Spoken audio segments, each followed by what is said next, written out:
안녕하세요. 미래를 설계하라 경제 잡학사전 구혜림입니다. 기분 좋은 목요일입니다. 오늘 밤도 두 분의 아나운서와 함께 즐겁게 경제 이야기 나눠보도록 하겠습니다. 오늘도 두 분의 아나운서 나와주셨습니다. 장진현, 김효빈 아나운서와 함께합니다. 여러분 안녕하세요. 안녕하세요. 네, 그러면 지난밤 미증시부터 확인하고 넘어가도록 하겠습니다. 이 미증시 같은 경우에는 CPI 결과가 발표가 됐는데요. 시장의 예상보다 웃도는 결과가 나오면서 하락하면서 출발을 했지만 이 저가 매수세가 유입되면서 결국에는 혼조로 마감을 했습니다. 자세한 상황은 함께 알아보도록 하겠습니다. 자, 진현 아나운서 소개해 주시죠. 네, 13일 미증시 마감 시황 전해드리겠습니다. 미국의 소비자 물가 지수가 7개월 만에 다시 3%대로 올라와 시장에 충격을 안겼습니다. 이로 인해 연내 금리 인하가 어려울 것이다라는 우려가 커졌는데요. 장 초반 하락세를 보이던 뉴욕 증시는 우크라이나 종전 협상이 본격적으로 시작된다는 소식이 전해지자 지수 하방을 지지해주며 낙폭을 만회했습니다.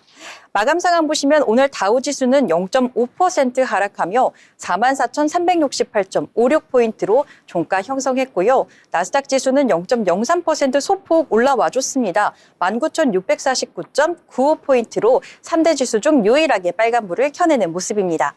S&P 500 지수는 0.27% 빠져나가며 6,000선에서 종가 형성하는 모습입니다. 다음으로 우리 미국의 주요 뉴스들은 어떤 게 있었는지 한번 간략하게 살펴보고 넘어가겠습니다. 앞서 말씀드린 것처럼 미국의 1월 소비자 물가 지수는 시장 추정치를 웃돌며 높은 상승세를 보였는데요. 13일 미국 노동부 발표에 따르면 1월 CPI는 3%로 전년 동기 대비 0.1% 상승했습니다. 이는 시장 예상치인 2.9%를 웃도는 결과입니다.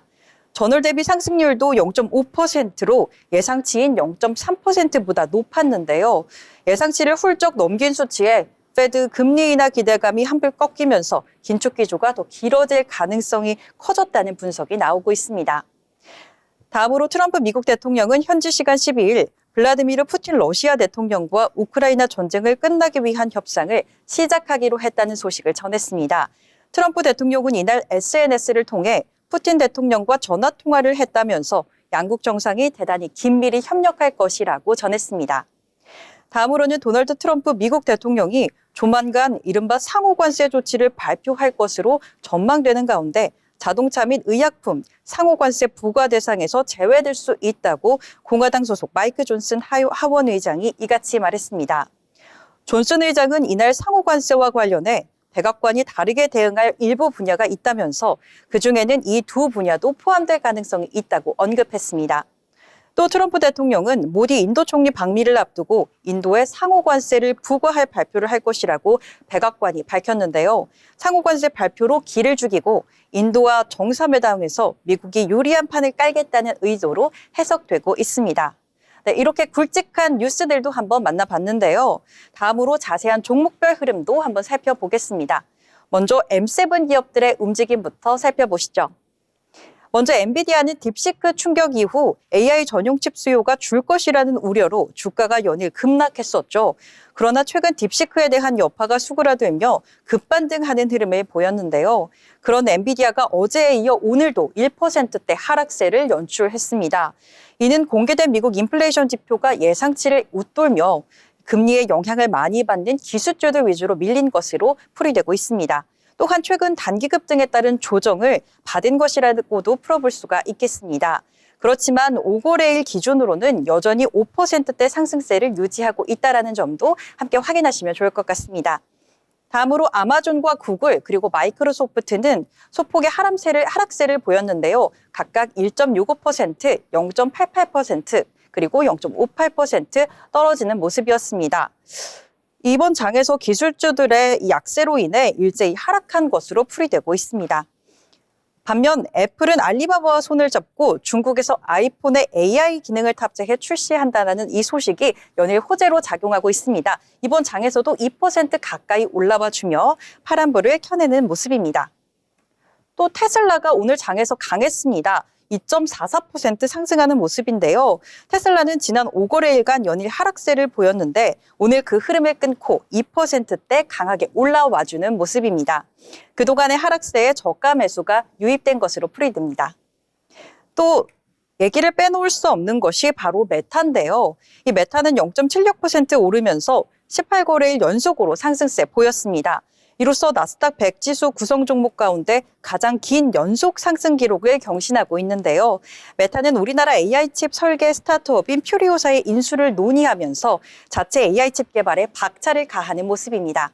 이에 오늘도 기분 좋은 상승세 이어갔습니다. 다음으로 히트맵 열어서 전반적으로 종목 상황도 한번 살펴보도록 하겠습니다.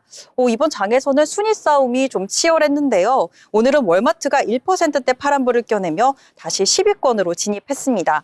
반면 브로드컴은 다시 8위로 내려가는 모습이었습니다. 월마트의 상승에 힘입어 코스트코도 0.64% 상승 흐름 보여줬습니다. 업종별로도 한번 살펴보시면 은행주 단에서는 이 비자와 JP모건 소폭의 상승세를 보여줬는데 각각 0.22% 그리고 0.17% 올라와주는 모습입니다. 소프트웨어 단에서는 우버가 어제에 이어 오늘도 3%대 강하게 올라와주고 있습니다. 넷플릭스도 2% 가까이 올라와주며 시장을 견인하려고 노력하고 있는 모습입니다. 제약바이오에서는 일라이릴리가 참 강했습니다. 0.92%, 제약바이오 전반적으로 흐름이 크게 좋지 못한 상황에서도 0.92% 파란불을 켜내주는 모습입니다. 히트맵을 통해서 보니 전반적으로 좀 붉게 물든 장세라고 보여지는데요. 그렇지만 굵직한 기업들이 견인차 역할을 하며 이 하방 압력을 지지해주는 듯한 모습을 보였습니다. 내일은 다시 강하게 올라와 주길 기대하며 이상 마감 시황 전해드렸습니다. 네, 미증시에 대해서 자세히 이야기해 주셨습니다.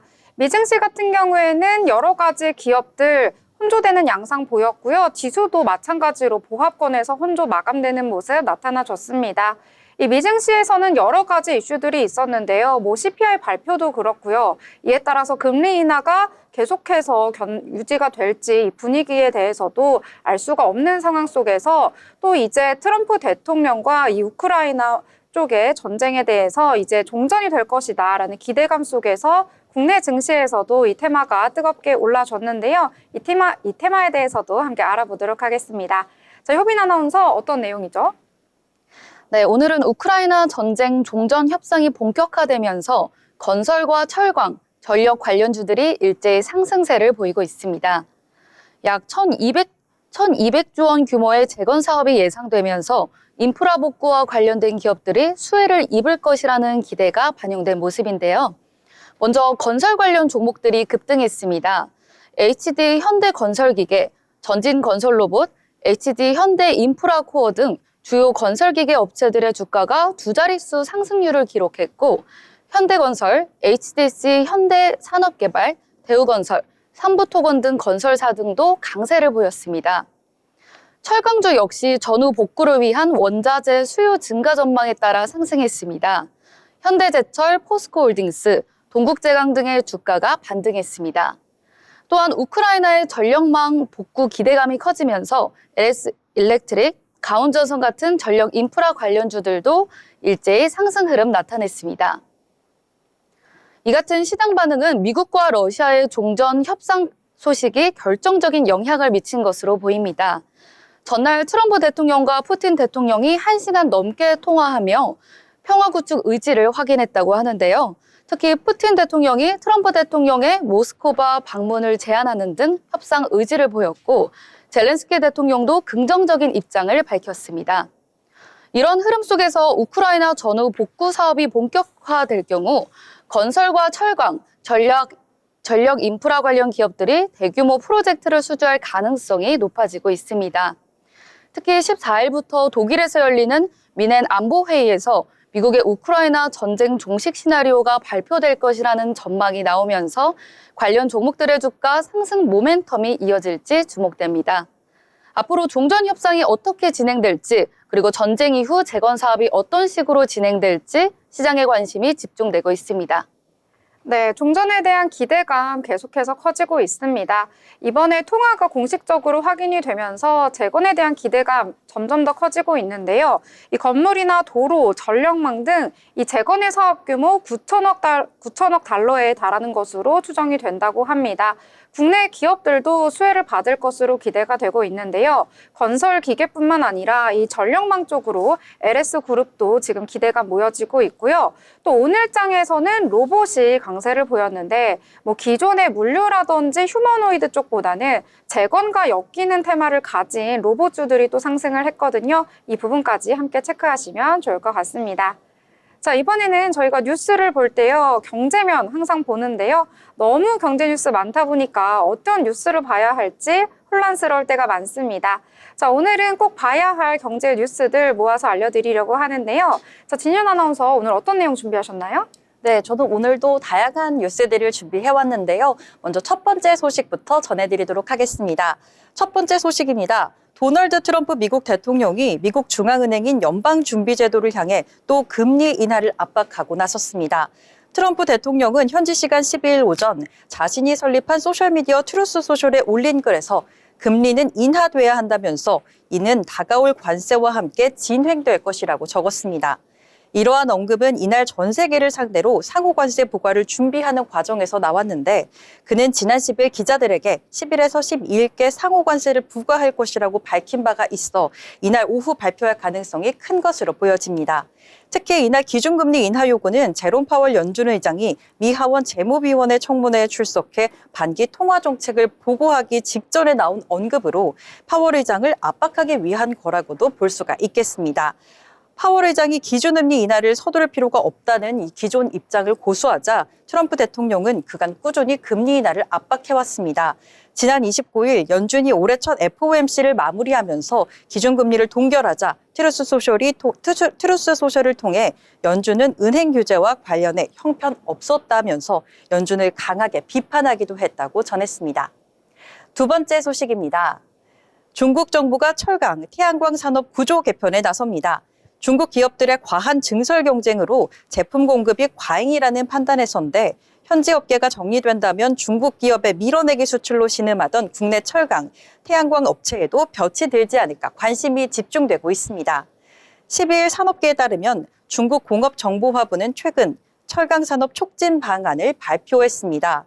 규모의 경제를 갖추지 못한 소규모 철강사를 퇴출하고 대기업 위주로 산업을 재편하겠다는 취지에서인데 중국 정부는 기업 간 인수합병 활성화, 지역별 집중 생산 전략 등을 통해 글로벌 철강 시장에서 경쟁력을 높이기로 했다고 전했습니다.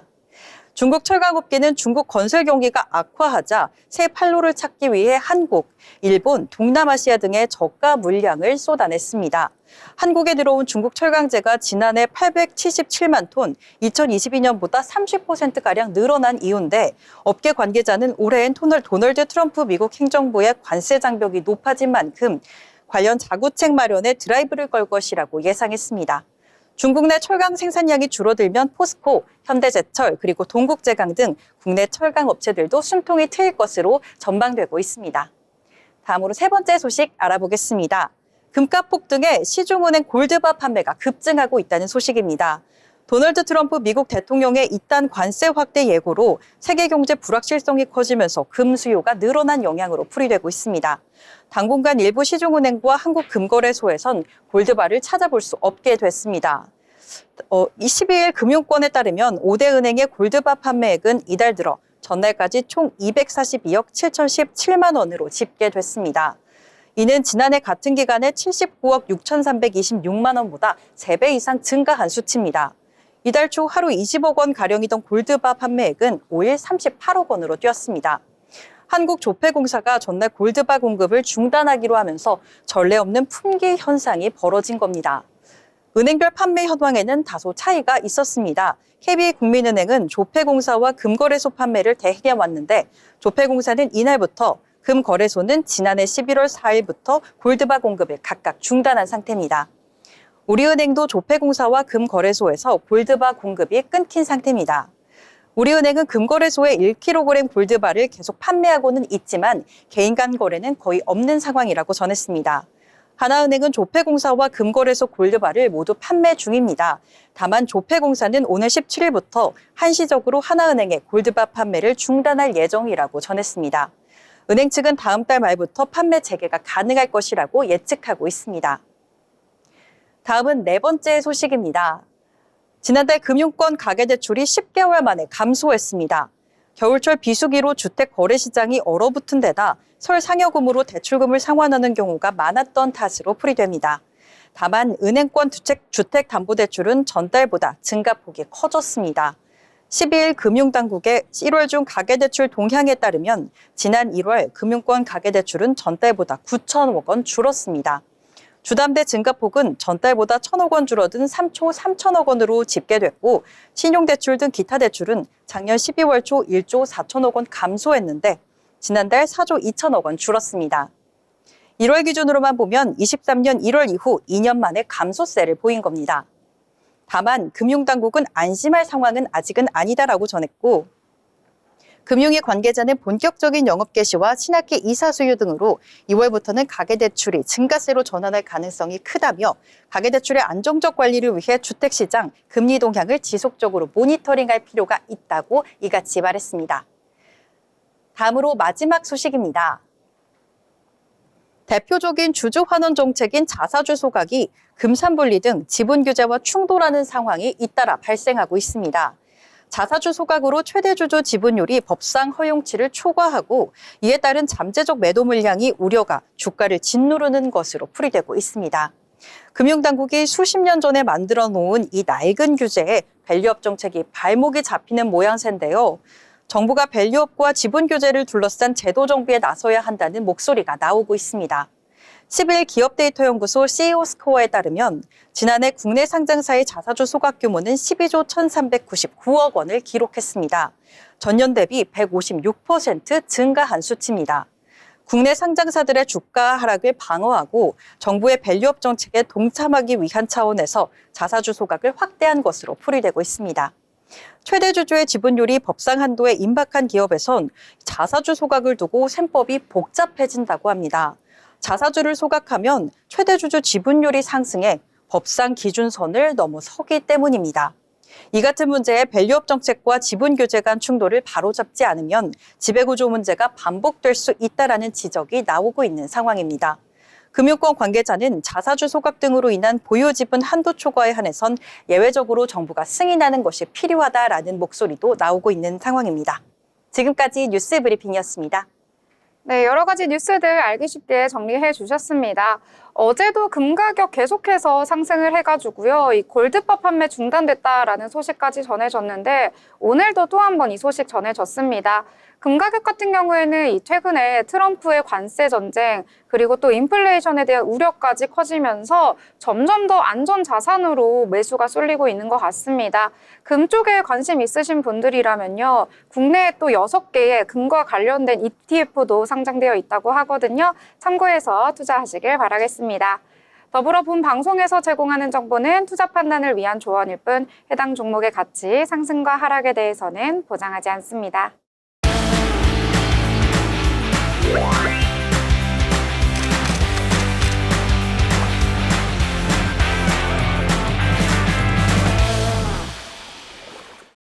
네, 이번 시간은 전국의 축제, 전시, 하프를 알아가는 시간이죠. 어디 갈까 시간입니다. 오늘 어디 갈까는 이효정 아나운서와 함께 하도록 하겠습니다. 안녕하세요. 안녕하세요. 네, 효정 아나운서 너무 요즘에 추운데 오늘은 어디로 떠나볼까요? 네, 제가 오늘은 가족들과 함께 가기 딱 좋은 축제가 있어서 소개를 해드리려 합니다. 최근에 날씨가 갑자기 추워지면서 집에만 계셨던 분들이 많으실 것 같은데요. 추운 겨울을 더욱 따뜻하게 보낼 수 있는 다리안 온축제가 충북 단양에서 열리고 있습니다. 2025년 2월 12일 수요일부터 2월 26일 수요일까지 총 15일 동안 충북 단양군 다리안 관광지 잔디광장에서 이 축제가 열립니다. 제가 앞서서 가족들과 함께 가기 좋은 축제라고 소개를 해드렸는데요. 아이들은 마음껏 뛰어놀 수 있고 어른들은 사우나와 웰니스 체험으로 힐링을 할 수 있어서 아이들과 함께 가기에도 또 부모님을 모시고 가기에도 좋을 것 같습니다. 네, 체험 프로그램도 있고 또 힐링 프로그램도 있다고 하니 더욱 기대가 되는데요. 어떤 프로그램들이 있는지 더 자세히 소개해 주세요. 네, 주중, 주말 상관없이 상시 즐길 수 있는 체험으로는 캠핑 텐트 체험과 핀란드식 사우나 체험, 에어바운스 등의 놀이기구가 있는 실내 놀이터가 있고요. 윷놀이, 투호, 제기차기 등의 전통 놀이도 함께 즐길 수 있습니다. 핀란드식 사우나가 굉장히 특이해 보이는데요. 네, 맞습니다. 이 다리안 온축제에서 즐길 수 있는 특별한 체험 중에 하나인 이 핀란드식 사우나에서는 차가운 공기를 맞으면서 따뜻한 사우나를 즐길 수 있는 이색적인 경험을 할 수 있습니다. 또 캠핑 텐트 체험을 하면서는 따뜻한 조명 아래에서 겨울 캠핑의 낭만을 즐길 수 있고요. 혹시나 발이 좀 시렵다 하시는 분들은 발 마사지 체험도 준비가 되어 있으니까요. 따뜻한 마사지와 사우나로 추운 겨울을 따뜻하게 보낼 수 있을 것 같습니다. 또 주말인 토요일과 일요일에는 더욱 다양한 체험 프로그램들이 준비가 되어 있습니다. 이 조향 테라피, 눈꽃 빙수 만들기, 자개 아트 체험, 이열 테라피 등을 즐길 수 있고요. 정은혜 작가 토크 콘서트, 그리고 커피 인문학 콘서트도 열리니까요. 마음의 양식까지 채워갈 수 있는 시간이 될 것 같습니다. 네, 체험 프로그램 보니까요. 종류도 굉장히 많고 취향별로도 즐길 수 있을 것 같아서 정말로 꼭 가고 싶은데 이 시청자분들께서 예약을 하고 가야 되나 아니면 바로 가도 되나 궁금하실 것 같아요. 어떤가요? 네, 제가 조금 전에 소개를 해드렸던 상시 프로그램의 경우에는 이 캠핑 텐트 체험, 핀란드식 사우나 체험 등은 예약 없이 체험장으로 바로 가시면 이용할 수 있고요. 조향 테라피나 눈꽃 빙수 만들기 등 이 주말에 열리는 체험 프로그램의 경우에는 홈페이지에서 예약을 하고 가셔야 합니다. 2월 3일 오전 9시부터 프로그램을 선착순으로 신청을 받고 있는데요. 강의를 제외하고 하루에 한 가지 프로그램만 신청할 수 있고요. 가족들 중 한 명만 신청 가능하니까요. 이 점도 참고해 보시면 좋을 것 같습니다. 네, 홈페이지로 미리 신청을 하고 가면 더욱 다양한 프로그램 즐길 수 있겠네요. 네, 맞습니다. 예약을 하고 가면 더욱 좋지만 또 현장에서만 즐길 수 있는 또 즐거움도 있습니다. 저는 축제하면 이벤트, 상품 이런 것들을 또 빼놓을 수 없다고 생각을 하는데요. 축제 기간 다리안 축제장의 풍경을 스케치해서 운영 부스에 제출을 하면 이 선착순 50분께 단양 사랑 상품권을 상품으로 드립니다. 단양 지역의 음식점이나 카페에서 이용을 할 수 있으니까 축제장을 즐기신 후에 맛있는 음식 또는 따뜻한 커피 드시고 가시면 좋을 것 같습니다. 네. 단양의 상품권까지 받을 수 있다고 하니까 더욱더 알차게 느껴지는데요. 이 축제를 더욱더 잘 즐길 수 있는 또 다른 꿀팁도 있을까요? 네, 다리안 온축제는 실내 체험 그리고 실외 체험이 모두 준비가 되어 있는데요. 체험 프로그램, 에어바운스, 놀이기구, 먹거리 부스는 모두 따뜻한 이글루 텐트 안에서 진행되기 때문에 우리 아이들의 경우에는 좀 활동하기 편한 가벼운 옷차림 위에 따뜻한 겉옷을 챙겨주시면 좋을 것 같습니다. 또 축제장에서 떡볶이, 어묵, 컵라면 등을 사 먹을 수 있는 먹거리 부스도 운영이 됩니다. 오감 멀티존, 따끈 다리안존, 키즈 다리안존까지 스탬프 투어를 진행하면 먹거리 부스 쿠폰도 받을 수 있으니까요. 이 점까지 참고해 보시면 좋을 것 같습니다. 네, 추운 겨울에도 늘 뛰어놀고 싶어하는 아이들이 가장 좋아할 것 같은데요. 맞아요. 이 겨울의 매력이 다 담겨 있어서 이 축제가 더욱더 소중하게 느껴지는데요. 그럼 이 축제 혹시 한 줄로 요약한다면 어떻게 좀 표현할 수 있을까요? 네, 추워서 더 즐거운 이 다리안 온축제에서 온 가족과 함께 즐거운 추억 만들어 가시기 바랍니다. 네, 추워서 더 즐거운 축제 듣기만 해도 너무나도 즐거운 것 같습니다. 꼭 한번 방문해보시면 좋을 것 같네요. 자, 지금까지 알찬 소식 전해주신 이호정 아나운서 감사합니다.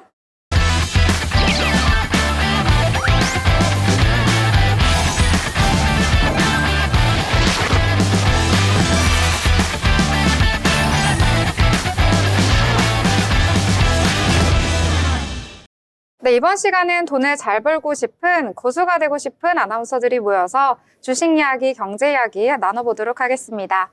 그 전에 국내 증시 어떠한 분위기 속에서 흘러갔을지 체크해보려고 하는데요. 오늘은 김효빈 아나운서가 전해드리겠습니다. 네, 오늘의 마감 시황 전해드리겠습니다. 오늘 우리 증시는 장 시작부터 빨간불 켜며 기분 좋게 상승세 이어갔는데요. 먼저 자세한 지수 상황 살펴보겠습니다. 코스피 지수입니다. 코스피 지수는 전일 대비 1.36% 상승한 2,583.17에 장 마감했습니다. 초반 상승세 이어가며 장 후반까지 힘을 잃지 않고 계속 상승 곡선 그려갔고요. 다음은 코스닥 지수 살펴보겠습니다. 코스닥은 0.55% 상승한 749.28에 장 마감했습니다. 장 초반에 급상승하는 모습을 보였다가 하락했지만 결국 장 후반에 다시 상승폭을 회복하는 모습 보였습니다. 다음은 투자자별 수급 상황 살펴보겠습니다. 코스피 지수입니다. 외국인과 개인이 쌍끌이 매도 우위 보였습니다. 외국인은 1,076억 원, 개인은 6,080억 원 매도 우위 보였고요. 기관이 홀로 6,673억 원 매수했습니다. 코스닥 지수는 그 반대였는데요. 외국인이 265억 원 매수했으며 개인은 453억 원 사들였습니다. 반대로 기관은 639억 원 매도 우위 보였습니다. 다음은 시가총액 상위 종목 살펴보겠습니다. 먼저 코스피 지수입니다. 반도체 대장주인 삼성전자는 오늘 보합으로 마무리했고요. SK하이닉스는 4.83% 상승하며 20만 8,500원에 장 마감했습니다. 오늘 눈여겨볼 부분은 현대차와 기아의 상승인데요. 현대차는 5.25% 상승했고 기아는 2.84% 상승했습니다. 이는 현대차와 기아가 미국 상호 관세 부과 대상에서 제외될 가능성이 제기되면서 강세를 보였습니다. 미국 공화당 하원의장 마이크 존슨이 자동차 산업이 관세 면제를 받을 수 있다고 언급한 것이 영향을 미쳤는데요. 또한 현대차는 경쟁사 대비 멕시코, 캐나다 생산 비중이 낮아 관세 영향을 덜 받을 것이라는 분석도 반사 수혜 기대감을 높였습니다. 2차 전지 관련주도 동반 강세 보였는데요. LG 에너지 솔루션은 전거래일 대비 5.76% 상승하며 35만 8,000원에 장 마감했습니다.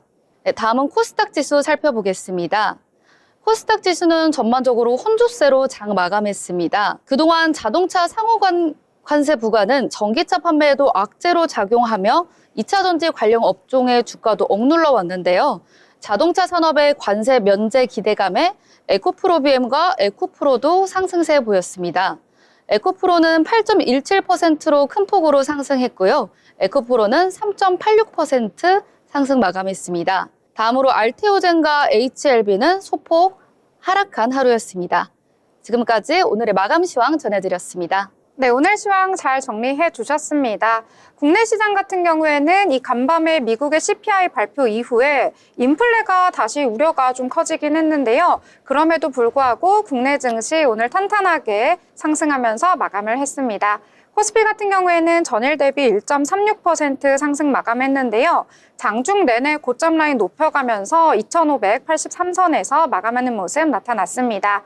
오늘 같은 경우는 기관의 매수가 강하게 들어왔는데요. 6천억 원이 넘는 매수 우위를 보였다 이렇게 보실 수가 있겠고요.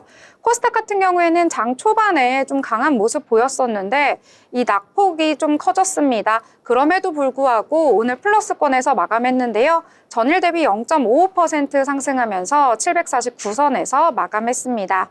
시가총액 상단에 위치한 종목들도 확인해 보시면은요. 오늘 대부분이 빨간불 켜는 모습 코스피에서 보였습니다. 특히 아까 효빈 아나운서가 말씀해 주신 것처럼 완성차 업체들 현대차와 기아 모두 강한 모습 나타내줬고요. 코스닥 시장에서는 에코프로 형제들 오늘 강하게 상승하는 모습 보이면서 2차 전지주 오랜만에 좀 상승불 켰다라고 보실 수가 있겠습니다. 이 반면에 코스닥 같은 경우에는 어제에 이어서 오늘도 제약바이오 업종 위주로 이 이슈가 있는 종목들만 올랐고요. 대부분이 약세를 보이는 모습이었다. 이렇게 정리를 해볼 수가 있을 것 같습니다. 자, 오늘 같은 경우에는 매크로보다는요, 이 업종별로 이슈가 있는 테마 위주로 흘러가는 성격을 보였던 하루였습니다. 자, 그러면 오늘 장에서는 어떤 테마와 섹터가 강한 모습을 보였을지 살펴보도록 하겠습니다. 자, 진현 아나운서, 오늘 장에서는 어떤 내용에 주목을 해보셨나요? 네, 제가 오늘 눈여겨본 종목은요, 바로 캠트로닉스입니다. 이 반도체 기업인 캠트로닉스가 유리기판 상승세에 올라타며 상승세를 보였는데요. 이는 캠트로닉스가 인수한 반도체 웨이퍼 제조 기업 J3를 통해 유리기판 사업에 본격적으로 시너지를 낼 것이다라는 기대감에 매수세가 몰린 것으로 풀이됩니다. 지난 12일 캠트로닉스는 J3가 보유한 설비와 공정을 활용해 반도체 유리기판과 웨이퍼 재생 사업에 본격 진출할 것이라고 밝힌 바 있는데요. J3는 지난해 12월 캠트로닉스가 자회사 리제닉스를 통해 인수한 회사로 반도체 제조에 쓰이는 웨이퍼를 재활용할 수 있는 기술을 보유하고 있습니다. 재생 웨이퍼는 폐기된 웨이퍼를 신제품의 대등한 품질로 가공한 제품으로 삼성전자와 SK하이닉스 등 칩 제조회사에서 주로 연구 개발에 쓰이고 있습니다. 캠트로닉스는 J3가 화학적 기계 연마 등 평탄화 설비의 기술을 보유하고 있는 만큼 유리 관통전극 후 전후 공정에서 유리 기판을 더욱 매끄럽고 평평하게 만드는데 두각을 나타낼 것이라고 판단했습니다. 이에 캠트로닉스가 투자자들의 이목을 집중시켰는데요. 업계에서는 캠트로닉스가 인수한 J3의 이 재생 웨이퍼가 유리기판 제조에도 활용될 수 있으며 J3가 보유한 공장과 부지 등도 신규 라인 증축에 사용될 수 있는 향후 개발 및 상용화에도 이 귀추가 주목되고 있습니다. 이 캠트로닉스는 오늘 장중에 오전중에서는 16% 상승하며 거센 상승세를 보였지만 이 장 후반으로 갈수록 그 힘을 다소 잃어버린 모양새인데요. 윗꼬리가 좀 길게 달리면서 종가로는 4.19% 상승한 26,100원에 거래에 마쳤습니다. 네, 유리기판 최근에 계속해서 시장에서 언급이 되고 있는데 오늘은 캠트로닉스까지 잘 설명해 주셨습니다. 이 재생 웨이퍼 같은 경우에는요, 기존의 웨이퍼와는 달리 재생해서 쓰기 때문에 이 삼성전자와 SK하이닉스에서 테스트용으로 많이 쓰인다고 합니다. 오늘 장에서 부각이 됐는데요. 또 어떻게 이 주가 추이가 흘러갈지 살펴보도록 하겠습니다. 자, 그러면 또 다른 내용들 함께 알아보려고 합니다. 자, 이번에는 건설, 그중에서도 현대건설에 대한 내용 소개해 주신다고 하는데요. 자, 효빈 아나운서 어떤 내용일까요? 네, 다음 특징주로 현대건설 자세히 설명드리겠습니다. 먼저 차트 보시면 전일 대비 4.49% 상승한 33,750원에 장 마감한 모습 볼 수 있습니다. 현대건설이 1조 2천억 원 규모의 서울역 힐튼호텔 부지를 수주하면서 시장의 주목을 받고 있는데요. 이번 사업은 서울역 인근에 위치한 힐튼호텔을 철거하고 초대형 복합시설을 건설하는 프로젝트입니다. 지하 10층에서 지상 39층 규모로 오피스와 호텔, 상업시설이 포함한 랜드마크급 건물이 들어설 예정입니다. 특히 이번 프로젝트에는 애플과 블룸버그 본사를 설계한 세계적인 건축 설계사 포스터와 파트너스가 참여해 고급 상업용 부동산으로 개발될 예정입니다. 이와 함께 부지의 40%를 시민을 위한 공개 녹지로 조성해 도심 속 휴식 공간도 함께 마련됩니다. 현대건설은 단순한 시공사가 아니라 이 사업을 직접 기획하고 투자하고 있습니다. 이미 이지스 자산운용, 현대금융그룹과 함께 초기 투자부터 사업 관리까지 참여하며 앞으로도 대형 복합개발 사업자로서 입지를 더욱 강화할 계획입니다. 이번 프로젝트 수주 소식에 현대건설의 주가는 한동안 강세를 보일 것으로 예상되며 서울역이 글로벌 랜드마크로 거듭날 가능성이 커지고 있습니다. 이와 더불어 현대건설이 진행 중인 대형 프로젝트와 연계해 장기적인 성장 가능성도 기대되고 있습니다. 네, 오늘 장에서 건설 기계 쪽도 주목을 받았는데요. 현대건설 같은 경우에는 개별 이슈로 인해서 오늘 장에서 돋보이는 흐름 나타났습니다. 몰랐는데요. 서울역 주변에 힐튼 호텔 철거를 하고 새롭게 이렇게 프로젝트를 한다고 하는데요. 워낙 1조 원이 넘는 규모의 프로젝트이기 때문에요. 정말 프로젝트가 실현된 이후에 서울역 인근이 어떻게 변화가 될지 이 부분도 개인적으로 참 기대가 되더라고요. 시청자 여러분들께서도 앞으로 변화되는 서울역의 모습 관심 있게 지켜보면 좋을 것 같습니다. 자, 그러면 또 다른 내용들 함께 이야기해 보려고 하는데요. 오늘 장에서는 아무래도 이 종전에 대한 기대감 속에서 건설 쪽, 재건 쪽 이쪽이 좀 잘 나가는 모습이 보이고 있는데요. 자, 진현 아나운서 또 어떤 내용에 오늘 주목해 보셨나요? 네, 앞서 말씀해 주신 것처럼 이번 장에서는 건설 쪽, 건설 종목이 굉장한 강세를 보였습니다. 저도 오늘 이번 장에서 금호건설 또 가져와 봤는데요. 금호건설은 신규 브랜드 론칭에 따른 주택사업 호조와 수익성이 높은 신규 사업의 매출 비중 확대 등으로 이 원가율이 낮아지면서 2024년 4분기 실적 턴어라운드에 성공을 했습니다. 이전 실적에 비해서 깜짝 반등에 성공했던 건데요. 여기에 더해 우크라이나 종전 소식까지 더해지자 주가가 거세게 올라오는 모습이었습니다. 금호건설은 최근 공시를 통해서 지난해 4분기 매출액이 5,215억 원, 영업이익은 55억 원, 그리고 당기순이익 13억 원을 기록하며 흑자 전환에 성공했다고 밝혔습니다.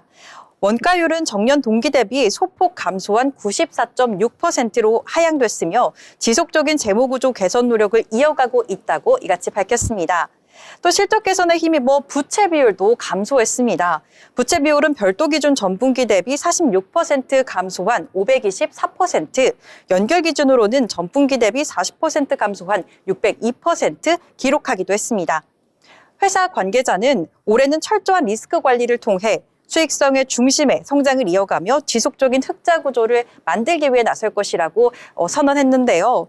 특히 상반기에는 주요 사업장인 부산 에코델타 그리고 청주의 테크노폴리스 등이 분양 예정돼 있어 25년도 1분기 그리고 2분기에도 지속적으로 실적 개선이 예상된다고 전했습니다.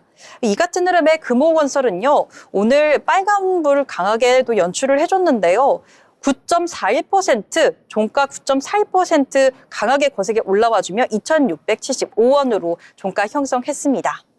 네, 이렇게 금호건설까지 봐주셨습니다. 오늘 강한 상승 보였는데요. 금호건설 우선주 같은 경우에는 오늘 장중에 상한가 터치하기도 했었는데 결국에는 상한가 풀리면서 마감하는 모습까지 나타났습니다. 자, 이렇게 금호건설까지 함께 살펴봤고요. 저는 오늘 장에서 이야기 또 해볼 내용이 바로 자동차입니다. 이 자동차 또 미국과 관련해서 소식이 전해지면서 오늘 장에서 강세를 보였는데요. 자동차 대표 업종들도 오늘 강세 보였고요. 그 하단에 위치한 자동차 부품주들도 오늘 장에서 강세 보였다. 이렇게 정리를 해볼 수가 있겠습니다. 자, 일단 트럼프 미국 대통령이요. 이 조만간 상호 관세 조치를 발표할 것이다. 곧 서명을 할 것이다 라는 소식이 전해진 가운데 이 자동차와 의약품 같은 경우에는요. 이 상호 관세 부과 대상에서 제외될 가능성이 부각이 되고 있습니다. 또 어제는 공화당 소속 이 마이크 존슨 하원 의장이요. 상호 관세에 대해서 또 언급을 했는데요. 이 백악관이 다르게 대응할 일부 분야가 있다라고 하면서 이 자동차와 의약품은 상호 관세 부과 대상에서 제외될 수도 있다라는 내용을 밝히면서 오늘 자동차가 강세를 보였던 건데요. 일반적으로 자동차 관련주 같은 경우에는 경기가 호황을 보일 경우에 또 유가가 하락할 경우에 원달러 환율이 상승할 경우에 실적에 대한 기대감과 함께 오르는 경향이 있는데요. 이 고용 효과와 국민 경제의 파급 효과가 굉장히 큰 산업이다 이렇게 보실 수가 있겠습니다. 오늘 같은 경우에는 자동차와 그 부품주 전반적으로 강세를 보였는데요. 아까 언급해드린 것과 같이 현대차와 기아 모두 오늘 장에서 강세를 보였고요. 이 밖에도 현대위아라든지 HL만도, 화신 같은 경우에도 오늘 장에서 상승하는 모습 나타났습니다. 특히 HL만도 같은 경우에는 우크라이나 재건과 관련해서도 일부 모멘텀을 가지고 있기 때문에 동반 상승을 했다라고 보시면 될 것 같습니다. 자, 이렇게 여러 가지 내용들 함께 나눠봤는데요. 자, 가상화폐도 오늘 장에서 강세를 보이는 모습 나타났다라고 전해드리도록 하겠습니다. 자, 일단 금융당국이 올해부터는요, 이 법인의 가상자산 투자를 단계적으로 허용하겠다라는 내용이 밝혀진 건데요. 이 가상자산 같은 경우에는 그동안 정부의 특별한 규제가 없었기 때문에 규제 밖에 있는 그러한 제도다라는 인식이 강했습니다. 하지만 이제 법인에서도 단계적으로 투자를 할 수 있도록 투자의 길을 열어줬다라고 볼 수가 있겠는데요. 일단 올해 상반기부터 일부 법인에게 이 가상자산의 현금화 목적의 매도 실명 계좌 발급을 허용할 예정이다라고 밝혔고요. 상반기가 지난 하반기에는 위험 감수 능력을 갖춘 일부 기관 투자자에게 이 매매 실명 계좌를 시범적으로 허용하겠다라는 내용을 밝혔습니다. 하지만 금융당국 같은 경우에는 이 가상자산의 ETF 국내 도입에 대해서는 신중해야 한다라는 입장을 밝히고 있는데요. 이러한 소식 속에서 오늘 같은 경우에는 한화투자증권, T사이언티픽, 네오이지 같은 종목들 강세를 보였다. 이렇게 보실 수가 있을 것 같습니다. 자, 그러면 이번에는요. 저희가 리포트를 보면 너무 좋은데 평상시에는 보기가 좀 힘들잖아요. 그래서 알기 쉽게 정리해 드리도록 하겠습니다. 자, 진현 아나운서, 오늘은 또 어떤 리포트 소개해줄지 궁금한데 어떤 내용일까요? 네, 제가 오늘 가져올 리포트는요. 요즘 트럼프의 이 관세 전쟁 속에서 연일 바람잘 날이 없는 가운데 그중에서도 비교적 이 영향을 덜 받고 있는 은행주에 관련된 내용을 가져와 봤습니다. 은행주 전반의 밸류업 모멘텀 위축으로 보기는 어렵다라는 제목의 하나증권의 리포트입니다. 먼저 전주의 은행주와 관련된 주요 뉴스부터 간략하게 정리해 보겠습니다. 주요 4대 시중은행의 1월 말 중소기업 대출의 잔액이 541.8조 원으로 작년 말 대비 한 달 동안 2,290억 원 감소했습니다. 지난해 12월에 5조 원 급감한 데 이어 감소세가 지속되고 있는 상황이라고 합니다. 경기 부진과 연체율 상승이 1차적인 원인이지만 고환율도 영향을 주고 있는 것으로 풀이되고 있습니다. 다음으로 신한은행이 국내 최초로 법인 전용 대출 비교 플랫폼인 론앤비즈를 출시했다고 밝혔습니다. 론앤비즈는 법인 사업자를 대상으로 대출 상품을 한 번에 확인하고 또 신청할 수 있는 법인 대출 비교 플랫폼으로 신한은행을 포함해 제휴 금융회사 총 18곳이 참여했다고 전했습니다. 또 국내 주요 금융지주사가 올 들어 회사채를 통한 자금 조달 카드를 잇따라 꺼내들고 있는 상황입니다. 그동안 자본을 확충할 수 있는 신종자본증권, 즉 영구채를 유동성 창구로 주로 활용을 했었지만 금리 인하기를 맞아 회사채 발행 비중을 늘리기 시작했다는 분석이 나오고 있습니다. 마지막은 금융감독원이 지난해 국민, 우리, 농협은행의 현장 감사를 통해 482건, 3,875억 원 규모의 부당대출을 적발했다라는 내용입니다. 부당대출을 넘어서 이 관련 후속 대응도 부실했다는 지적이 나오고 있는 가운데 은행들은 금융감독원장의 매운맛 카드에 직격탄을 맞을 것으로 보여지고 있습니다. 이렇게 전주의 이슈들 한번 쭉 살펴봤는데 이번에는 전주 시장에 대한 평가와 그리고 이번 주 시장에 대한 전망 이야기 나눠보려고 합니다. 먼저 전주 은행주 3.5% 하락해 코스피 상승률 0.2% 대비 상승폭의 초과 하락세 보였습니다. 전주의 하락세는 크게 4가지로 분류해볼 수가 있을 것 같은데요. 첫 번째는 KB금융이 높아진 기대치에 비해 다소 아쉬움이 큰 주주 환원 규모를 발표하면서 은행주 전반에 대한 심리에도 부정적인 영향을 끼쳤다라는 점입니다. 두 번째로는 4분기 은행 실적도 표면적으로는 컨센서스에 부합한 듯 보였지만 일회성 요인들을 제외하고 나면 실질적인 컨센서스는 하회했다. 이 점도 하락 요인으로 작용을 했고요. 세 번째는 밸류업이 모멘텀을 크게 받지 못하자 대출금리 인하 등 규제 우려가 부각되는 흐름을 보였다라는 점도 은행주 하락 요인으로 작용했습니다. 또한 외국인이 지난주에만 다시 은행주를 1,890억 원 순매도하는 모습을 보였는데 수급 여건도 비우호적이었다라는 점을 들 수가 있겠습니다. 지난주 국내 기관과 외국인은 코스피와 은행주 모두 순매도하는 모습을 보였는데 국내 기관은 한 주 동안 은행주에 대한 순매도가 110억 원에 그친 반면 외국인은 1,890억 원을 순매도했습니다. 이런 상황 속에서 전주에 눈에 띄는 특징주는 뭐가 있었을까요? 전주의 특징주는 거센 하락세를 보였던 KB금융이라고 이 리포트는 말하고 있습니다. 실적 발표 이후 국내 기관과 외국인의 매도가 집중되면서 주가가 6.2% 하락하며 은행주들 가운데 가장 큰 폭으로 하락세를 보였는데요. 주주 환원에 대한 실망이 주요 배경인 것으로 풀이되고 있습니다. KB금융의 주가가 타 경쟁사들 대비 고평가됐던 점은 주주 환원 규모가 압도적일 수도 있겠다라는 기대감 때문이었는데 막상 뚜껑을 열고 보니 그 기대감을 맞추기에는 역부족이었던 거죠. 이전 3주간 주가가 크게 상승했던 BNK와 JB금융 역시 4%대 하락하는 모습을 보였습니다. 양호한 실적과 주주 환원 규모 발표에도 불구하고 주가가 크게 상승한 상태에서 은행주가 조정 양상을 보이자 동반 하락한 것으로 보여지고 있습니다. 반면 하나금융은 1.8% 강세 보였습니다. 적극적인 자본 관리로 보통주 자본 비율이 양호했고 4천억 원의 자사주 매입과 소각까지 발표하자 우려가 해소되면서 투자 심리가 개선된 것으로 보여지고 있습니다. 기업은행은 아직 실적이 발표되지는 않았지만 4분기 순이익은 약 2.7조 원으로 기대치를 소폭 하회했습니다. 컨센서스를 하회한 신한지주를 제외하고 KB금융과 하나금융, 우리금융 등은 컨센서스에 거의 부합했지만 이는 일회성 요인이 작용한 것으로 분석되고 있습니다. KB금융은 하나오션 충당금 환입 2,042억 원, 그리고 하나금융은 비상장 해운자 지분 투자익 1,300억 원, 우리금융은 명예퇴직 비용 1,700억 원을 1분기로 넘겨 반영하게 되면서 이를 감안한 경상순이익은 예상치를 하회한 것으로 보여지고 있습니다. 결론적으로 일회성 요인이 없었던 신한지주만이 표면적인 순이익이 컨센서스보다 낮아진 것이라고 볼 수가 있겠습니다.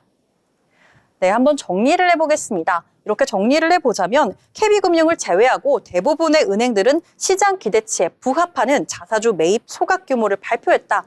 이렇게 볼 수가 있겠습니다. 따라서 은행주 전체적으로는 밸류업 모멘텀이 위축될 것으로 보기는 어렵다고 예측하고 있습니다.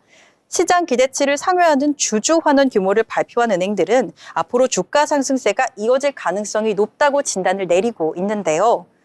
한편 KB금융에 대한 투자 심리 개선은 2분기 보통주 자본 비율 개선 추세가 확실히 확인된 경우에 가능할 것으로 분석하고 있습니다.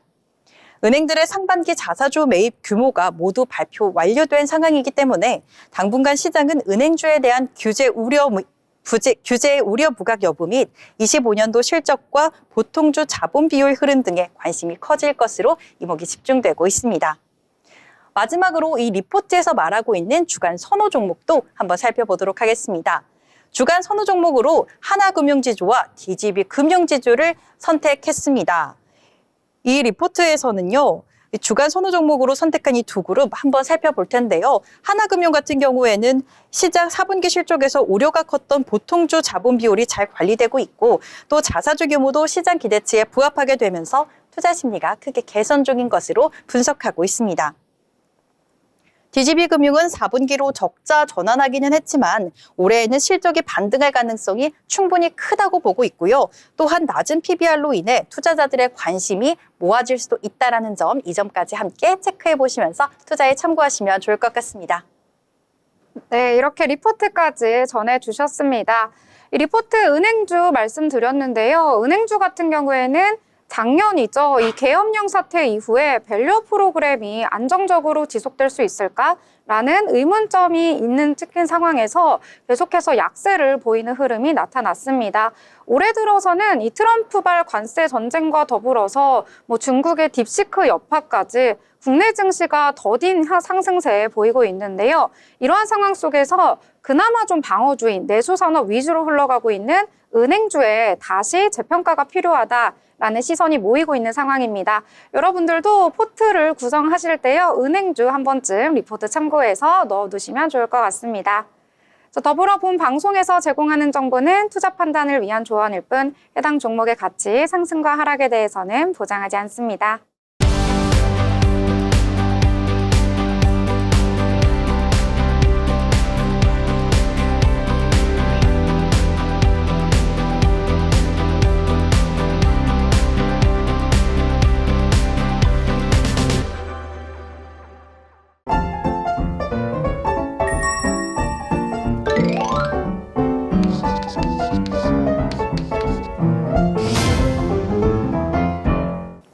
네, 이번 시간에는요, 오늘장에 대해서 한 줄로 요약을 한번 해보도록 하겠습니다.